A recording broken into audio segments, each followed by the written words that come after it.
Assalamualaikum warahmatullahi wabarakatuh.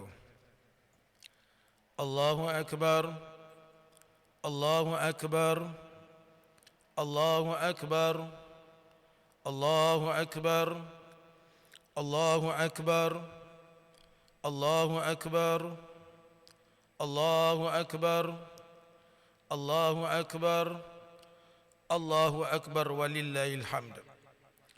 La ilaha illallah wahda sadaqa wa'da wa nasara 'abda wa a'azza jundahu wa hazama al-ahzaba wahda. La ilaha illallah wa la na'budu illa iyyahu mukhlishina lahuddin walau kariyal kafirun. Innal hamdalillah nahmaduhu wa nasta'inuhu wa nastaghfiruh wa na'udzu billahi min shururi anfusina wa min sayyiati a'malina.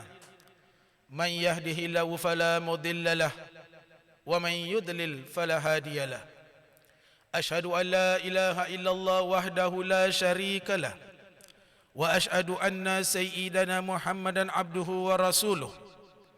Allahumma salli wa sallim ala sayyidina Muhammad wa ala alihi wa ashabihi ajma'in.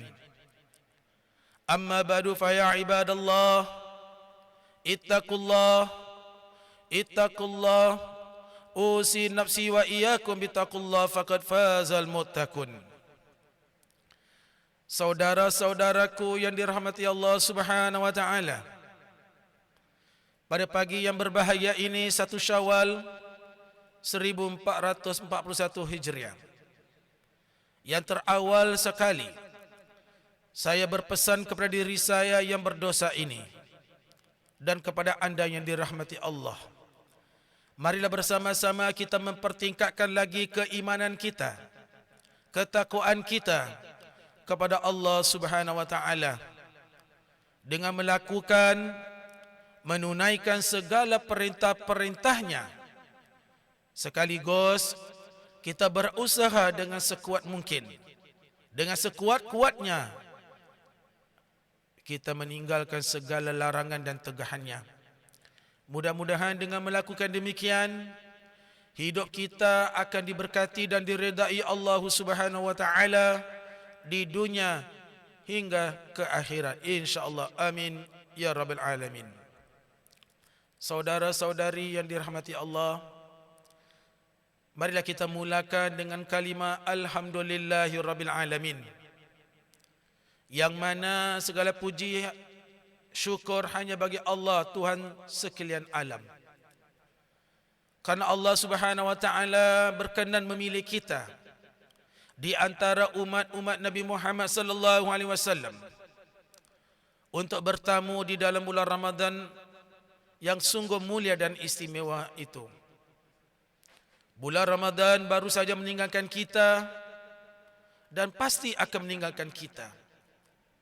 Namun kita sebagai umat Nabi Muhammad sallallahu alaihi wasallam tidak boleh melepaskan peluang, ruang yang diberikan Allah kepada kita apabila kita berpeluang untuk bertamu di dalam bulan Ramadannya, dengan melakukan segala amal ibadah sebanyak mungkin yang kita boleh buat untuk mendapatkan pahala, ganjaran dari Allah Subhanahu wa taala. Maka sebab itu Allah Subhanahu wa taala pernah berfirman di dalam surah Al-Baqarah ayat 148. Allah menyatakan, a'udzubillahi minasyaitonir rajim, fastabiqul khairat, yang bermaksud berlomba-lombalah kamu, yakni umat Muhammad, dalam mengerjakan, menunaikan kebajikan. Saudara-saudari yang dirahmati Allah taala, kita sedang menyambut 1 Syawal pada pagi ini, yaitu hari kemenangan bagi orang-orang yang berpuasa di jalan Allah Subhanahu wa taala. Namun sebelum kita meraihkan Syawal, adalah baik sekiranya kita dapat muhasabah diri kita. Apakah yang telah kita lakukan? Apakah yang telah kita tunaikan untuk Allah Subhanahu wa taala pada bulan Ramadan yang baru berlalu itu? Adakah sembahyang kita cukup pada waktunya? Adakah sembahyang solat sunat kita ditambah lebih dari biasanya? Berapa banyak halaman juzuk yang telah kita baca kalam-kalam Allah yang kitab suci Al-Quran? Berapa banyak zikir yang telah kita laungkan? Berapa banyak selawat yang telah kita ucapkan? Dan banyak lagi ibadah-ibadah yang boleh mendatangkan kebaikan bagi diri kita, yang mana bulan Ramadan ini adalah madrasah bagi kita untuk memupuk, membina, memantapkan lagi keimanan dan ketakwaan kita kepada Allah Subhanahu wa taala. Justru itu setiap orang, saya yakin, dalam bulan Ramadan berusaha untuk melakukan kebaikan demi kebaikan, untuk mencari rahmat dan keridhaan Allah Subhanahu wa taala. Allahu akbar, Allahu akbar, Allahu akbar, walillahil hamd. Saudara-saudari yang dirahmati Allah, dalam bulan Ramadan yang baru berlalu meninggalkan kita, kita wajib bertanya kepada diri kita, apakah kualiti yang telah kita lakukan? Di manakah standard dan level kita dalam menunaikan ibadah puasa kepada Allah Subhanahu wa taala? Adakah puasa kita benar-benar lillahi taala, atau puasa kita hanya sebagai satu rutinan setiap tahun yang mana kita terpaksa kerana Allah Subhanahu wa taala menahan lapar, menahan dahaga, menjaga anggota-anggota seperti mata, mulut, telinga daripada melakukan kekejian, maksiat kepada Allah Subhanahu wa taala. Berapa banyak tahajud yang telah kita lakukan sepanjang 30 hari Ramadan? Pernahkah kita terlepas berdoa di waktu sahur? Pernahkah kita terlepas berdoa dalam setiap sembahyang fardu kita? Bagaimana rahmat Allah untuk mendekati kita dan menjadi sahabat kepada kita, sedangkan kita tidak mau mencari rahmat Allah dengan sebenar-benarnya. Rahmat Allah hanya akan dihadirkan kepada orang-orang hamba-hamba Allah yang senantiasa melakukan kebaikan. Sebagaimana Allah sudah berfirman, Inna rahmatallaha qaribun minal muslimin. Yang bermaksud sesungguhnya rahmat Allah itu amat dekat kepada orang-orang yang melakukan kebaikan. Apakah kita sudah dapat keampunan Allah? Walaupun kita yakin Allah itu Maha Pengampun. Apakah kita sudah pasti kita dapat ganjaran besar dari Allah di atas puasa kita? Sedangkan Allah sendiri yang menyatakan puasa itu adalah untuk Dia yang membalasnya. Siapa kita yang boleh menentukan puasa kita kualitinya terbaik, kualiti dan level kita tinggi daripada orang lain dan sebagainya? Maka kita harus muhasabah diri. Apakah kita benar-benar mendapat rahmat Allah di bulan Ramadan yang baru berlalu ini? Apakah kita sudah dapat kasih sayang Allah?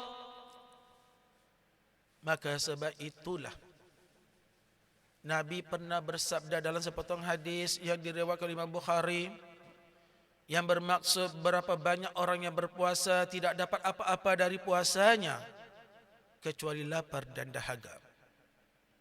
Ini membawa arti bahawa mungkin ada di antara kita yang berpuasa selama 30 hari tidak dapat apa-apa ganjaran dari Allah Subhanahu wa taala, hanya berjihad menahan lapar dan dahaga selama 30 hari. Bangun di waktu sahur, bersahur dengan enaknya, kemudian berpuasa selama lebih kurang 14 jam, kemudian berbuka puasa lagi. Begitu berterusan setiap hari. Sedangkan di dalam ibadah puasanya itu tidak ada diselitkan dengan amal-amal soleh, amal-amal istimewa yang boleh dijadikan bekalan bagi dirinya apabila dia datang bertemu kepada Allah di yaumil mahsyar. Maka seperti ini rahmat Allah makin jauh dari kita. Kita tidak boleh menyalahkan Allah Subhanahu wa taala yang Maha berkuasa dan perkasa. Karena Allah sudah memberi kita peluang, Allah memberi kita ruang untuk beribadah kepadanya. Bahkan ramai di antara kita yang tidak sempat untuk bertamu di dalam bulan Ramadan. Dan kita maklum bahawa sahabat-sahabat baginda sallallahu alaihi wasallam radhiyallahu anhum, mereka juga kalau diizinkan mau setiap bulan itu menjadi bulan Ramadan bagi mereka. Dan bulan Ramadan ini istimewa untuk kita umat Nabi Muhammad sallallahu alaihi wasallam. Hingga kan Nabi sallallahu alaihi wasallam pernah menyatakan bahawa di dalam bulan Ramadan itu ganjarannya amat besar. Setiap satu fardu yang kita lakukan dibalas Allah Subhanahu wa taala 70 kali lipat seperti ibadah-ibadah di bulan yang lain. Manakala satu ibadah sunnah yang kita lakukan diganjarkan dibalas dengan satu pahala fardu. Subhanallah. Kalau kita benar mengerti maksud hadis ini, kita tidak akan lepaskan. Kita akan melakukan banyak ibadah-ibadah sunnah lebih dari biasanya. Hanya untuk 30 hari sahaja. Mudah-mudahan dengan melakukan berterusan istiqamah selama 30 hari itu, semua amal itu akan menyerap, akan bersatu dalam diri kita, dan kita dapat melakukannya berterusan walaupun Ramadan pergi meninggalkan kita. Akhlak kita bertambah mantap kepada Allah dan Rasulnya. Akhlak kita bertambah mantap kepada agama Islam dan hukum-hukum Islam. Itulah tanda-tanda orang yang dapat memantapkan keimanan dan ketakwaannya.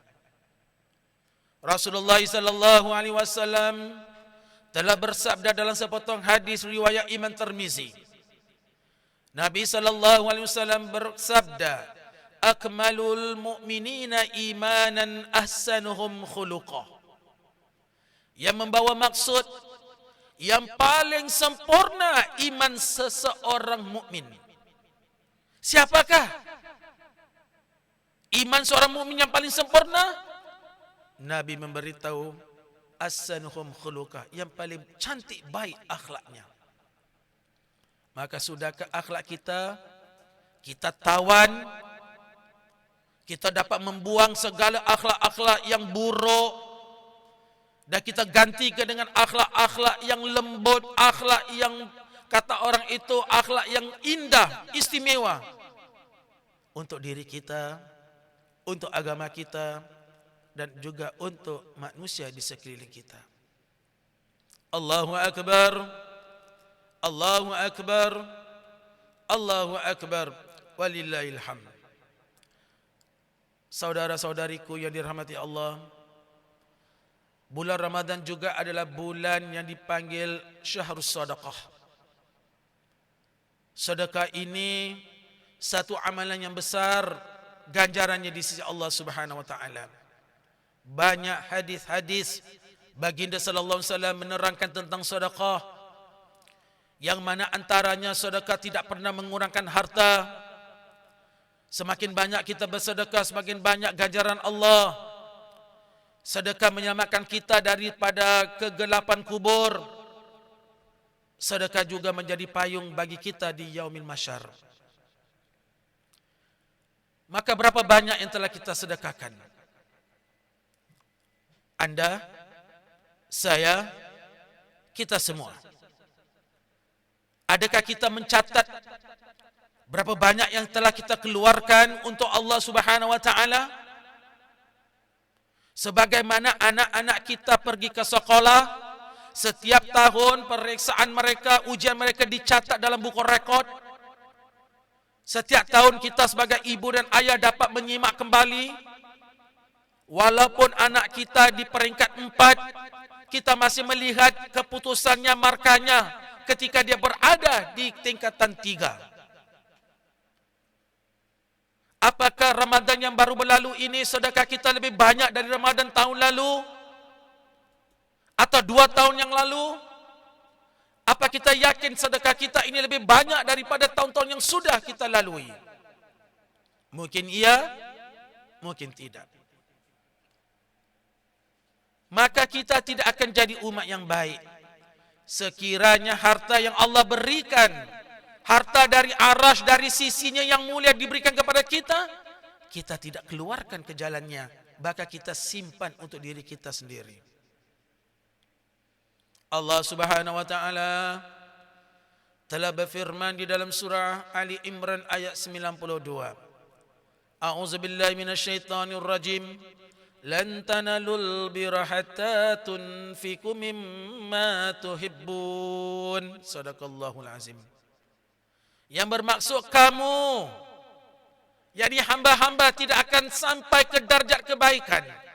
Tidak akan sampai ke darjat kebaikan hatta sehingga tunfiku, kita menafkahkan, mimma tuhibun, sebagian harta yang kita cintai.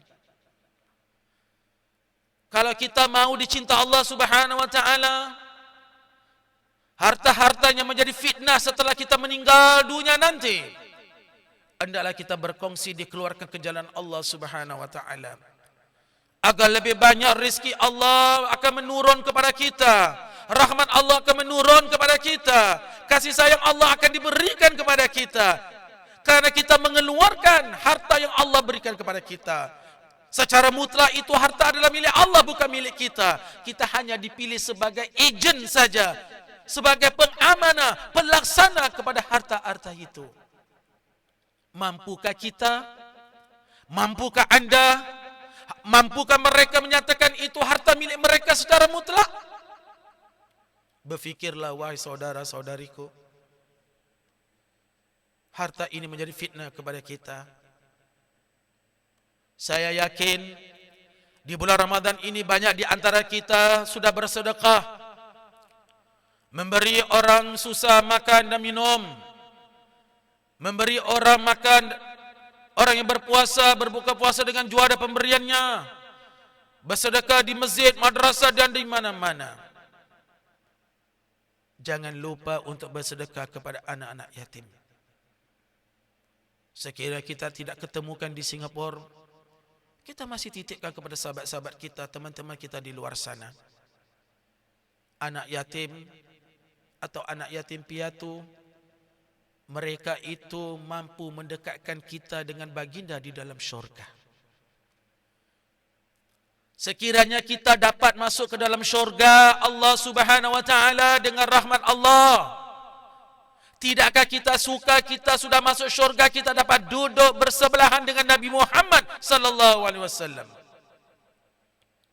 Kerana Nabi sendiri menyatakan, yang bermaksud aku dan penyantun anak yatim, yang suka membantu anak yatim, memberi anak yatim pakaian, makanan dan sebagai keperluan, akan berada dalam syurga bersama aku seperti dua jari ini.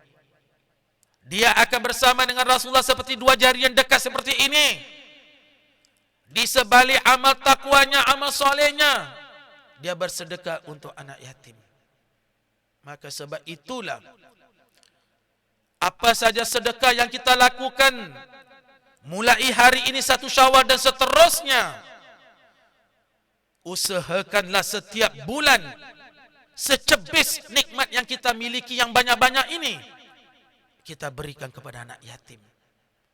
Jangan mengira-ngira kepada Allah Subhanahu wa taala. Kalau benar kita mau rahmat Allah, marilah kita bersama-sama mencari rahmat Allah dengan jalan yang benar yang dibawa, ditunjuk oleh Nabi Muhammad sallallahu alaihi wasallam. Allahu akbar. Allahu akbar. Allahu akbar. Walillahil hamd. Saudara-saudariku yang dirahmati Allah taala, satu ketika Khalifah Umar bin Abdul Aziz radhiyallahu anhu setelah mengimami solat Idul Fitri, setelah saja solat jemaah bubar, beliau berjalan-jalan di sekitar kampungnya sambil mengucapkan salam Idul Fitri, Id Mubarak kepada orang-orang kampung. Inilah salah satu ciri-ciri murni, mulia dari seorang khalifah, yang ini pemimpin. Beliau berjalan sambil menjawab salam dan memberi salam kepada orang kampung. Dalam perjalanannya masuk kampung dan keluar kampung, masuk desa dan keluar desa. Beliau kelihatan nampak ramai anak-anak kecil yang berpakaian cantik, yang ini sempurna di pagi Idul Fitri. Suka Khalifah Umar bin Abdul Aziz radhiyallahu anhu. Gembira hatinya melihat anak-anak bergembira di 1 Syawal. Dalam meneruskan perjalanannya, tiba-tiba beliau terlihat seorang anak yang tidak seperti anak-anak yang lain. Seorang anak ini duduk sendirian, hanya termenung dengan berpakaian yang compang-camping, dengan pakaian yang buruk, ada koyak-koyaknya. Dari jauh, Khalifah Umar bin Abdul Aziz melihat anak kecil ini. Tanpa disedarinya, air matanya mula berlinang dan berjatuhan. Kerana dia menyangka bahawa kenapa anak ini tidak seperti anak lain, berpakaian baru, cantik, warna-warni. Sedang dia berfikir melihat anak ini, air matanya jatuh dan jatuh. Lalu anak ini terlihat khalifah sedang berdiri di ujung sana, memandang kepada dia sambil menangis. Khalifah menutup mukanya, mengesat air matanya. Anak kecil ini bangun lalu pergi untuk mendapatkan Khalifah Umar bin Abdul Aziz radhiyallahu anhu. Anak ini bertanya kepada Khalifah, "Ya Khalifah yang kusayangi, kenapa engkau menangis di pagi Syawal? Apakah membuat kau menangis demikian rupa, wahai Khalifah?" Dengan terisak-isak, Khalifah Umar bin Abdul Aziz menjawab kepada anak kecil ini, "Wahai anakku yang kusayangi, maafkan aku ya. Aku menangis kerana bukan ada apa-apa yang menyinggung perasaanku. Tetapi aku menangis apabila melihat keadaanmu tidak seperti anak-anak yang lain baru kulihat tadi. Bergembira, bersorak-sorak dengan pakaian baru, cantik, sempurna dan berwarna-warni. Namun engkau masih lagi dalam pakaian yang seperti ini. Pakaianmu tidak selayaknya dipakai untuk di pagi Syawal yang berbahagia ini, wahai anakku." Setelah saja Khalifah bin Umar Abdul Aziz menyatakan apa yang terbeku dalam hatinya, anak kecil ini langsung menjawab, "Wahai Khalifah, jangan kau tangisi aku. Jangan kau tangisi aku kerana pakaianku, kerana keadaanku. Tangisilah kepada orang-orang yang mana rahmatnya ditarik dari mereka di bulan Ramadan. Tangisilah mereka, orang-orang yang tidak mendapat ampunan Allah di dalam bulan Ramadan. Tangisilah mereka, orang-orang yang tidak mendapat kasih sayang Allah dan Rasulnya di dalam bulan Ramadan. Jangan kau tangisi aku. Tangisilah mereka, simpatilah mereka, kerana mereka tidak dapat apa-apa di dalam bulan Ramadan." Setelah mendengar anak-anak ini berkata dengan semangat, bertambah nangis Khalifah bin Umar Abdul Aziz. Lalu beliau memeluk anak kecil ini. Saudara-saudariku, beginilah, sekiranya kita masih mau bergembira di pagi Syawal ini, berfikirlah dulu. Janganlah kita berpura-pura menjadi orang yang bahagia di 1 Syawal, sedangkan kita tahu kita tidak melakukan ibadah dalam bulan Ramadan. Kita melekakan, mengabaikan, meremehkan segala kewajiban kita dalam bulan Ramadan. Tetapi kita masih berpura-pura untuk mendapatkan kebahagiaan di 1 Syawal.